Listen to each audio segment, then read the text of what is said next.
So welcome, Joanna. So today we've got Joanna Kostka, who is a lecturer in social work here at Lancaster University. Joanna currently teaches on contemporary social problems in social work, is very well published and works collaboratively on a number of projects. And hopefully she'll tell us a little bit more about that. So welcome. It's nice to meet you today. Oh, welcome, Louise. Very excited to be here. I'm a big fan of the library and a big geek, so... And that's what we're going to explore today, so that's perfect. Do you want to tell us a little bit about yourself, introduce yourself to everyone? So I'm a lecturer in social work. I've been here at Lancaster for 8 years. I work with mainly with first-year students, which is quite exciting and also quite a lot of hard work, but we can talk about that later on.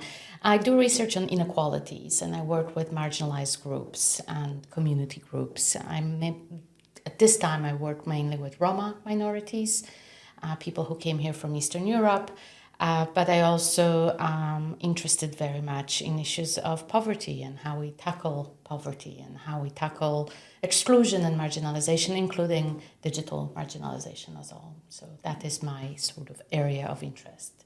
I think that digital marginalisation, I don't think people realise how big of a thing that actually is.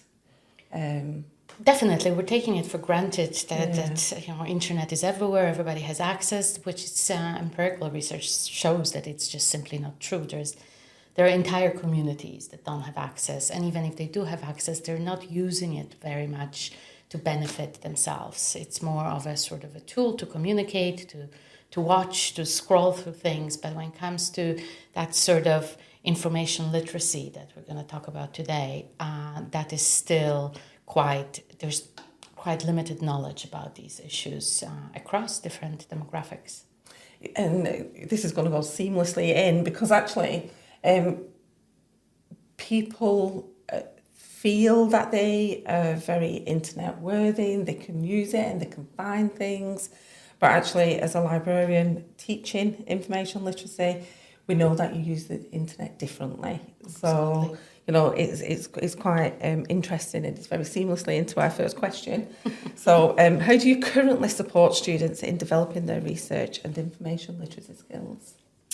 Okay, yeah, absolutely. I can talk about this. And before I start, I have to say that supporting students in developing these skills is definitely a team sport.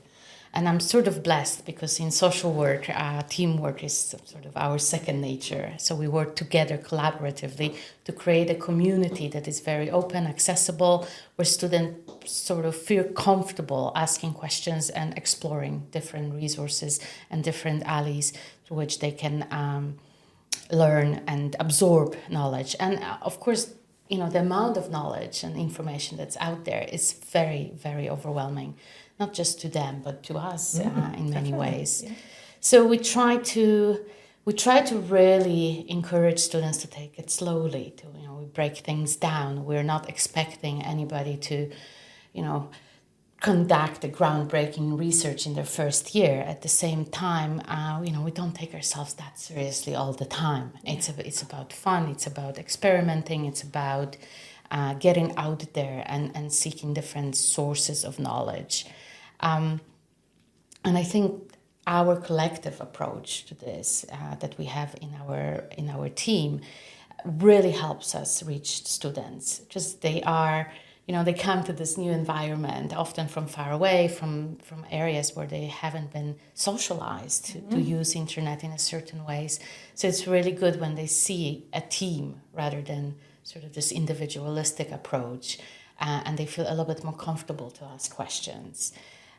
Of course, it doesn't take time immediately. Students take their time to open up and share, and it is hard work, but it's definitely worth bringing this to them from the very first day.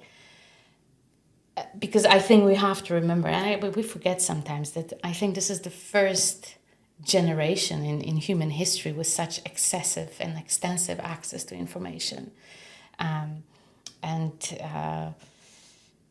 this level of access has challenges, and we see these challenges everywhere. Fake news, social media, what's true, what's not true, and our politicians are not really leading the way in how to properly discern good sources.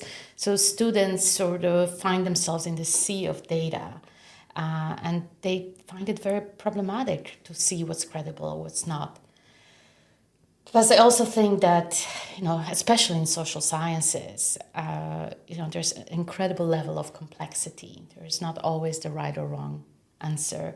And I find that students tend to be overwhelmed with these layers and layers of ambiguity, and they're not well prepared often. I don't think our secondary education prepares students to deal with this sort of complexity, and they're almost traumatized as they want that right answer after going through all these standardized tests and multiple choice.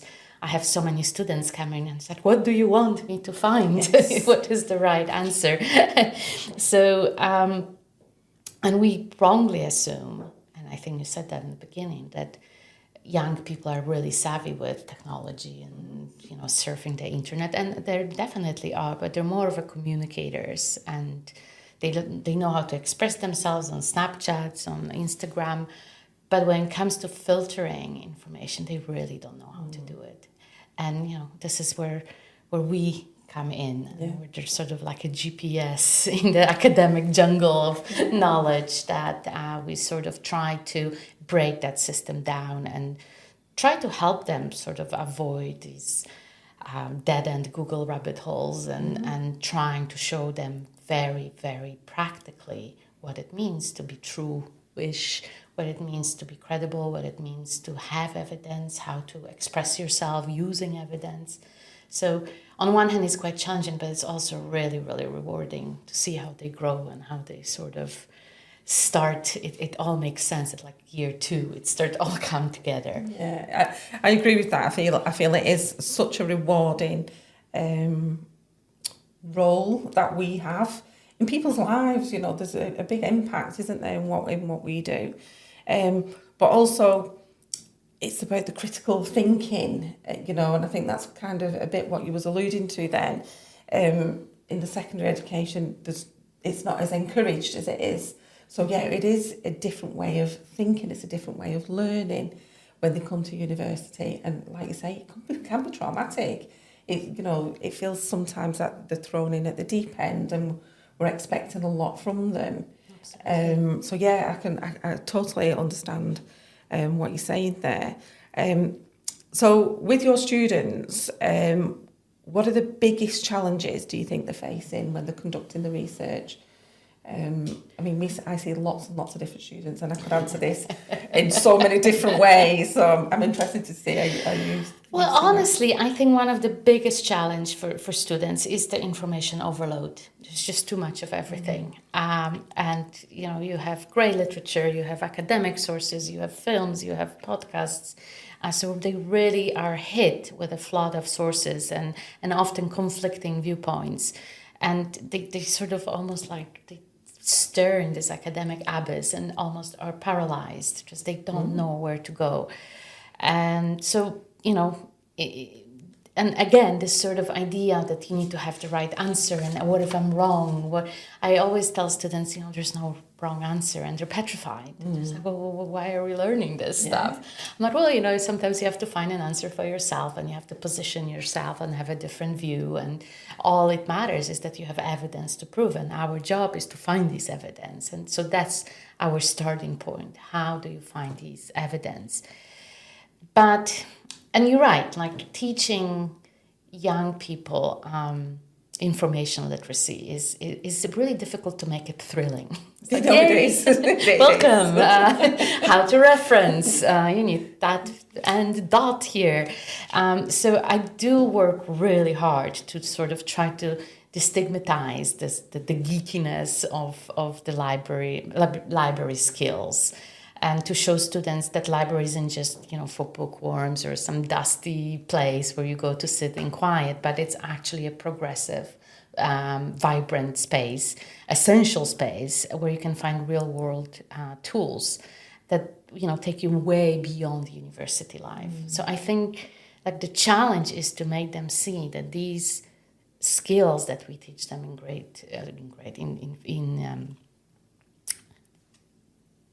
the skills we teach them in first year is not just to write an assignment or write an essay, but these are actual practical skills.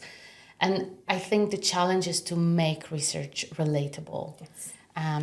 It's not just an abstract exercise where I sort of shine my knowledge and show my students how brilliant my thinking is. That does not work. You have to show them that what we are teaching them is a tool, and make it relatable to their own experiences. Like I, for example, teach sample bias by giving examples from Tinder. You know, when you like swipe right, yes. You will only see a certain type of individuals. And we play games and we discuss how to improve our searches for the perfect mate. So it sort of takes that pompous academic seriousness out of the exercise, and that's how they engage more. They feel more comfortable to engage, and I think it's such an important thing, because I think for people who've been in academia all their lives or spent in academia a very long time, like we forget just how unintuitive these searches are sometimes. Yes. How to get to certain data, how to extract information. So we take it for granted that we know this stuff, and we expect other people to do as well, which is actually counterproductive. It's just forcing students to start thinking in ways that they're not prepared to think, and then we lose them. Yes. And then they hear the word research. It's like, no, I'm not a researcher, I'm a practitioner. Yeah. And I think as well, certainly in your line of, your field of research or profession, a lot of the time people do say that, don't they? I'm not a researcher, but actually we need that research to be able to progress the profession and progress what we can offer. So, that research still needs to be there, and it needs people like you and our students to be doing that research. Well, I actually think it's such a white lie to say that research is for academics and that only educated people are doing research. It's bogus. We all do research all the time in our lives. Whether you're buying a soap, or you picking a right dentist, or you trying to find a new model of working with children. We're all constantly researching and learning and collecting data and analyzing data. So it's an everyday exercise for most people in this world. It sort of got, almost stolen by academics. It's like, we're the only people with our jargon, with our very fancy words. So I think in our line of work, in social work, we have to keep that balance. On one hand, yes, we need to have models and concepts and deep theoretical thinking, but we also have to always apply this to practice and show to students that research sometimes it's a matter of life and death. It's, it can prevent violence, it can cause violence. And I think the moment young people, get that into their way of thinking, that, I'm not just writing essays and presenting papers, but I'm actually conducting research that can help my communities and my path of work. You literally see like sparks in their eyes. Yeah, it's the angle, isn't it? It's the angle that you address it, and I completely agree. And I actually really like when you said, I use Tinder, and that's your example. I used to use the Apple phone. You're gonna be buying an Apple phone. What is it that you want? How many gigs do you want? How much data do you want? And you filter in your results by your requirements, and searching is exactly the same. So using that day to day is just making it relatable, and it's taking away the stigma, I think, or not even the stigma, but maybe the fear. The fear. I think a lot of people feel I'm not smart enough. I don't know data. What is data? It's just information. It's just information. It's just pieces of information. It's little puzzles that you need. So even changing vocabulary a little bit to reach people. A lot of people come, we have students that come from different backgrounds. A lot of them are not socialized into this vocabulary of research, and some of them are, first in their families that come to university, and, it takes them a while to feel comfortable and like they belong. So just, playing around with words and examples and real life examples is really important. And I also think that we need to, I think academics in general need to learn more from our students. We really need to be humble, and we really need to listen. And I know it's difficult because sometimes they don't say anything. Yes, yes, sometimes they don't say like, anything. tell me what it is that you want. Yes. It's like silence. But that's also one of the symptoms of fear, of not feeling confident, of not feeling like you belong or you're smart enough to contribute. But the moment you open these spaces, I think in social work we're really good at doing that, at creating this collective environments which like tell us what it is, not in form of complaint or evaluation, but how, what we can do together differently that benefits all of us. And I think that works very well. And not a lot of people want to do it, just it takes time and it takes effort. But I think once you institutionalize that in your program, once you have that as an ethos of your program, then it's much easier. I mean, we benefit from the fact that we have a small program. So we work with a small group of students. It's more intimate, more sort of community oriented. But I think that even with bigger groups, that it's still possible to do. Yeah, but you're building that relationship, aren't you? You're building that trust where they feel that actually I can give you that feedback, perhaps, and I can say, I'm having trouble with this, perhaps, or, oh, I really liked that, but it didn't quite hit the mark. And you're making that relationship so that you're making the communication open, so hopefully your students are feeling the benefit of that. Do you think? I think so. I think students like when you are sort of genuine and authentic. Yes. They young people have like an instinct when they smell bullshit. Yes. Right away. And they don't react well to the sort of pompous, very complex things because, they're young and free and they want maybe quick answers to very complex questions.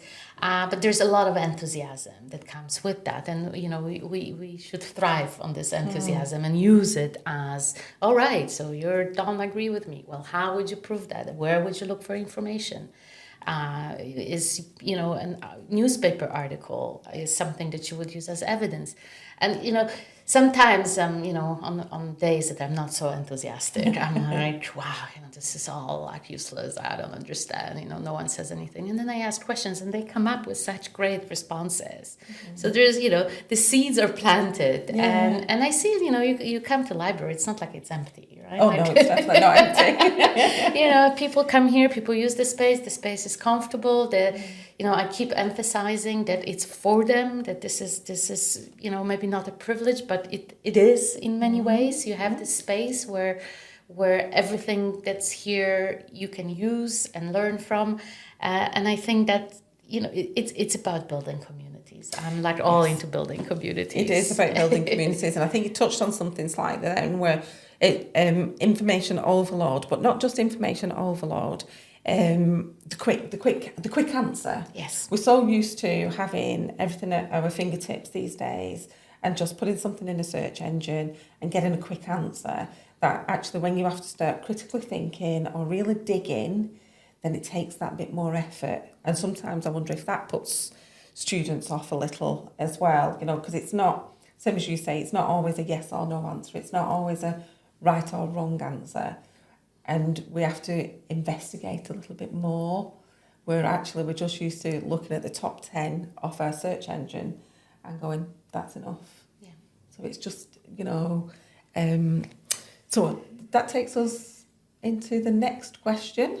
Is that okay? Okay, yes, okay. Of course. So as a department, as a team, time is an issue that we face constantly from academics who've not got enough time to maybe embed us in the programmes, their modules.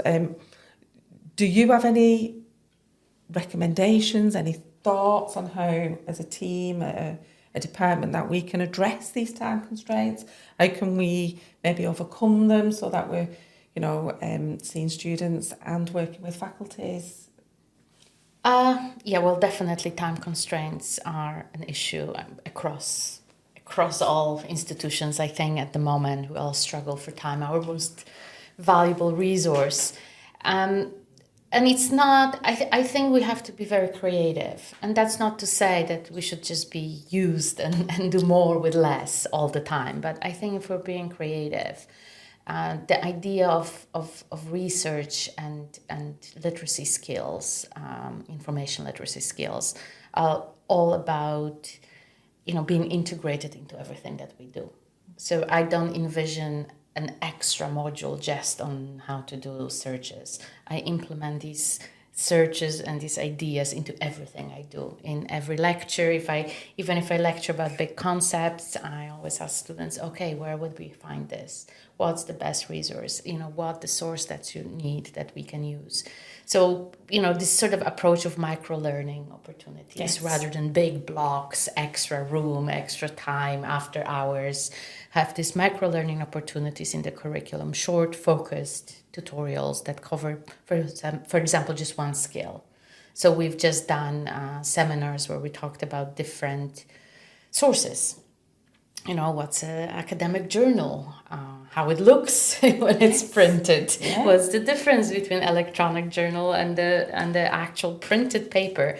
And it might seem overly basic, but it's necessary. Like, we need to meet students where they are, not where we want them to be. Mm-hmm. And, I don't think I knew what an academic journal was, mm-hmm, in first year, and I was a big geeky, mm-hmm, super well-read kid, and I still didn't have that vocabulary.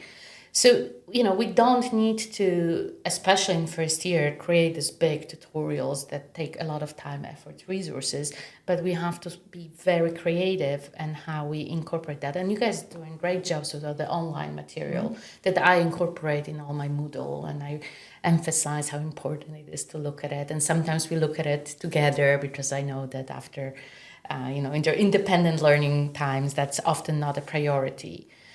I also like to have these sort of, and I call them research snack breaks. Like this idea. My partner says, you're such a geek. No, I like this idea. But it's, okay, we're talking about big ideas of unemployment. Okay, how do we measure unemployment? And then we sort of switch from big concept and try to find out. And they get really, when they actually know what to do and where to look, they get very excited. It's like, I didn't know that the number is so high, how would you get that? Why is someone else having a different number? And then we go back to the lecture. So it doesn't, it may take time to set it up, sort of conceptually in my head, so I don't lose track of things. But once it's set up, it works extremely well. I used to have Paul Newman coming in, Paul, and those sessions were really great, especially for second-year students who are a little bit more savvy about how to use sources. So again, that was part of my module. That wasn't a separate thing. But I actually think we have to, I know maybe it's controversial and my colleagues won't agree, but I really do think that we can't expect students to know this stuff. No, definitely. A lot of the time we do. And then once we realize that they don't, we're like, you need to go on training and learn all this stuff separately. Mm-hmm. The moment you make it separate from your curriculum, you lose them. Yeah. Because it's something I have to do to write my assignment, or this is separate. Research and practice are separate, or this concept and research are separate. So you always have to keep it together and work on that level. Yeah, it's about joining the dots, isn't it? And not making one more important than the other. Absolutely. But also about habit forming. That's what it sounds like that you're saying. Actually, if you look at the subject guide, for example, which has got all the resources on there, then you will do that next time, and then you'll do that next time, and it'll just become the habit. You'll come. Don't get me wrong. There's always a space for search engines. There always is. But you will lean more towards the resources, the academic resources, and it sounds like that you put that in place and just keep reinforcing it. Oh, absolutely. You said it. It's a habit. Yeah. And once it becomes a habit, you do it automatically. It's like, I have to check this. I have to, So the moment you work this as a habit and you tell them that this is part of human existence, it's not just part of your assignment, that's the only way to go. And I do think, like, if you look at professionals, whether they're social workers or criminologists or lawyers, I mean, who flourished? people who actually know how to access information. Yeah. People who know where to look, who to ask, who to call. These are the people who are actually, living sort of maybe slightly better lives. Because it's not just about personal growth, but it's also about functioning in a system that is overly bureaucratic and it is overly complex and based on constantly finding and dealing and sifting through information. But they do say, don't they, knowledge is power, and proof is in the pudding and all of that. So we talked a little bit about you encouraging students to come to the library or just use they don't even have to come to the library. We've got all of these online resources that you've alluded to. So they don't actually have to come and set foot in the library if they don't want to. We're aware that library anxiety is a real thing for a lot of people. So I'm just wondering, have you got any suggestions, any kind of strategies on how to motivate students to engage with our services? Yeah, I think you have to take it slowly. You can't be like, I'm sometimes overexcited. It's like, library is the best place. And then, I just see like glazed eyes looking at me. But you do have to sort of, again, make it relatable to their everyday lives. And from the start, they need to know that the library is their best friend. It's for them. Sometimes it takes time to get over the anxiety, especially if you come from backgrounds where going to library was not celebrated or wasn't even known as an activity. And, it didn't help that in the last 20 years, we cut so much funding from public libraries, which I still think is the most valuable public resource out there. And again, we have to meet students where they are. I will repeat this. We need to meet them where they are, not where we want them to be. We're not necessarily working with like formed Shakespeare's and Einsteins. We're working with people who are learning, who are eager to learn, but they may not know how to, start, especially after, writing tests and exams. And it's also not about dumbing things down.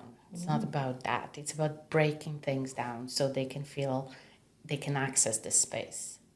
That's to build their confidence. I bring my students to the library. We come for little trips to the library, really, and they have to find a book, and we play a game. And it might sound like this is primary school, but it's fun, and we learn and we bond, and we talk about it, and then the space becomes just another space. Not this like the system of books, codes, and it's so alien that I don't want to show anybody that I don't know how to use it. So I think just that, this sort of promoting as this space as a common space, as a public good that we all use, we all share, we can all benefit. It's great. All your online resources are doing a great job because they're accessible. They're 24 hours. They're there. So I think, we're working with a generation who's an internet generation. Yes. This is the generations that never remember days where you had to look through paper and then go to a librarian and ask for a book that, wait 4 months for it to arrive from Australia and it's a wrong book. So they don't remember that. And in their imagination, it's really difficult to imagine. So this online resources for them is probably the best thing that we can offer, and that doesn't mean it just takes over and we don't have any personal interaction. That's not what I'm saying. But it's really, really important that these things that are there and are accessible, and for people from different backgrounds and different language skills and whatnot.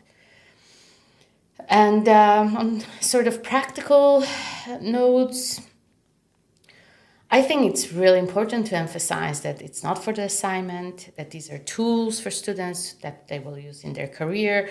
I mean, in social work, we have sort of easy career trajectories because most of our students overwhelmingly choose to be social workers. So we can really, bring practitioners in, bring service users in, and they talk about how important it is to know things, to research things. Like if you're working with, someone with, who's neurodiverse, you really need to do a little bit of research. It's on you. You're the professional. You have the obligation to find this stuff out. And when students hear that, from people from outside of academia, they're like, Just sometimes when you say research, they're like, No, I'm going to do practice. It's like, it's like the separation. Yeah. And I blame academia for it as well, in parts. So we can be blamed for everything, but sort of the separate, like we're doers or we're thinkers, or it's such an artificial divide, and so not conducive to what we need now in our lives, because we need doers who think. And we've spoken about it just before we came on, previously, before we started recording, before we came on.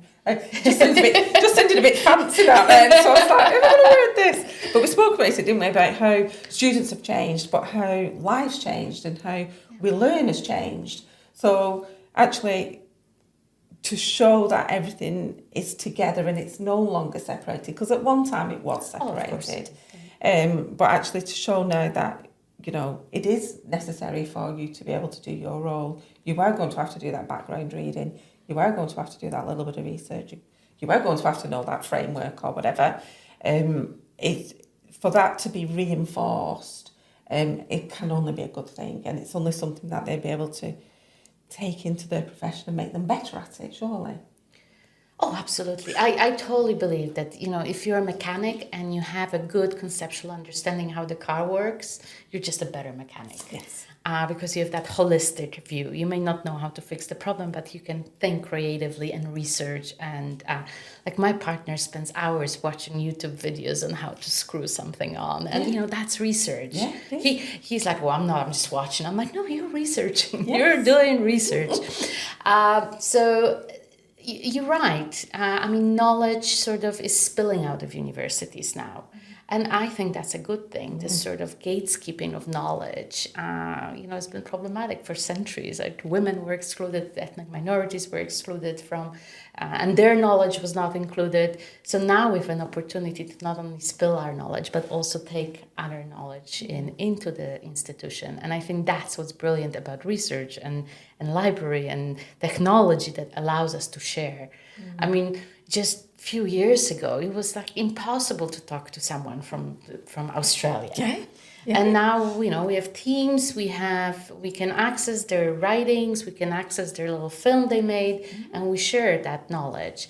And I think for students, that's very exciting because they do that all the time. They just share their personal things. But we had a really lovely session in one of the social work modules about, this idea of organic intellectual, someone who doesn't just hoard knowledge, but learns things and then shares the knowledge with the community. And they love that. Yeah. I love that. I just love it. What I'm telling you, it's not that just for you and your personal growth. Great if it is, but your job is to take that knowledge, maybe do a little bit more research on it and sell it or give it to your community to improve things, to change things, to be entertaining, to win a quiz pub, whatever it is. But it's this sort of sharing of knowledge that's I actually, I'm a big believer in young people. I always say that young people bring that air of positivity, and even if they're sort of like laid back and maybe not always engaged, but they're engaged in different ways, I believe. But this type of sharing knowledge with everyone around you is such a powerful idea. And both of our professions, even though they're very different, it's about sharing the knowledge. Yes. And we have to keep on top of whatever new legislation comes out or whatever new AI guidance comes, we have to keep on top of that. And so the learning is always there, but the sharing is always there as well. Yes. Or I feel it is. I read somewhere, and I can't quite remember the date, something like if you was born before whatever, then you're older than Google. And I thought, oh God, I'm older than Google. Yeah, me too. Same as you say, this generation is not older than Google, a lot of them, So I'm just wondering what your thoughts are on using technology to deliver the library sessions. So post-COVID, Teams is very much used much more frequently than it ever has been before, or Zoom or other platforms. So what do you think about using these kind of tools to deliver those sessions? I think they're brilliant. I used to be the biggest technology phobe. Like, I was like, oh, technology, no. Like, I didn't have a phone. I was like the last person to get a smartphone. And now I'm like 100% opposite. I really embrace technology because I really see the positive sides. I mean, there's plenty of dangers and plenty of negatives, but that's with every tool we have in our lives. So, but I think that the very idea of Teams and how we use it now, it's become so normalized, and it brings access, it gives flexibility, it brings students in who would otherwise not be able to join for whatever reason, whether it's money issues or disability issues. So I really think Teams and these kind of platforms are absolutely great. As I said, all your online material is great because it allows flexibility. It's there. It sort of offers almost security that if I forget, I can look and someone will tell me, and it's always there. It's like having a librarian on call all the time, which is freaking awesome. And it doesn't mean that these technologies replace our face-to-face. That's absolutely not what I'm saying. I think a little bit of both is needed. And I think our job is to just make sure all these platforms are accessible, because we did talk about digital poverty and people who are being excluded. And we saw during COVID that all of a sudden a lot of students did not have a space to attend lectures, share the computer with their younger siblings. So, it's our job to just keep thinking of how to make it more accessible and more universal and egalitarian and also ethical. And so that's a lot of work. And I think a lot of scholars, certainly in social work, we do a lot of thinking about these sort of online tools. Artificial intelligence is coming in, and it can create such great opportunities, but it comes with a bag of big problems and questions and insecurities. But again, we cannot stop the clock. Technology is here, and it's evolving, and it's driving everything. So we need to do our best to harness it for our own benefit. Yeah, I agree. And briefly, you was talking about years ago when we had the little cards and we did the print format. But we've moved on since then. But that doesn't mean that we can't use everything together. We just move on. Technology moves on, and we move on with it. We're flexible enough to move on with it. And hopefully, in years to come, I don't think face-to-face will ever, hopefully, disappear completely. No, I'm just afraid that it might become like a resource for the rich, where the rich have the luxury to be, one-on-one, and everybody else is stuck on Teams. But I hope that won't happen. That's a very dystopian future. And again, we still have agency to direct this technology and to work with technology. So, it's... you read a lot of sort of dark scenarios that, the robots will take over, and that's very difficult to predict. But we can't forget that we have agency to really navigate these systems. And the worst thing is when you have this apathy that or you're not engaging with it at all. I mean, I taught my mother, who I remember she couldn't turn the VCR on for like most of her life. And now she's like sending me, little videos of how to make cheesecake and, little, smiley faces. And, she's in her late 70s and she's really comfortable with technology now, because I keep telling her, you have to keep on learning. You can't just say it doesn't affect you, it's not for you. You need to learn, you need to embrace technology in your life. But it's opened up such a world, and it does. And, as I said earlier, search engines have got a space, and I think TikTok's got a space, and I think everything's got a space. It's how it's used. Absolutely. I mean, TikTok. I haven't been on TikTok for a very long time because that's not sort of how I spend my time. But now I work with young people, so I start watching it. And yes, there's a lot of really, really weird, nonsensical things, in my opinion. But I also start thinking, like, how amazing that there's so many people who have this need to express themselves and to sort of show a part of themselves, whether through dance or cooking or, it just shows such creative aspect of human nature. And these technologies, if used wisely, can actually really make people, fulfill people's needs. But again, we need to teach young people. I wish we could teach young people like from the grade one. how to use technology, what's important about technology, what's dangerous about technology. But hopefully, this is becoming a norm to sort of incorporate this type of teaching throughout the entire education. Yeah, hopefully, especially as technology is moving on. And, you know, sometimes, you know, TikTok can actually spark something and people will go and hopefully look at, you know, more credible resources. But, it, you know, it does maybe just give them a little bit of thought, a bit of food for thought. So again, it's not, I don't think anything should be absolutely don't use it. And if you are going to use it wisely, as we've said. And then, you know, the library's got lots and lots of resources that are available 24/7. You know, they're all online. This has been great. I know, we could go forever. Keep going forever. I said, we can only do 10 minutes. So thank you very much, Joanna. It's been really, really interesting. I've really enjoyed it. Thank you. Thank you very much. Thank you for having me. Oh, you're more than welcome.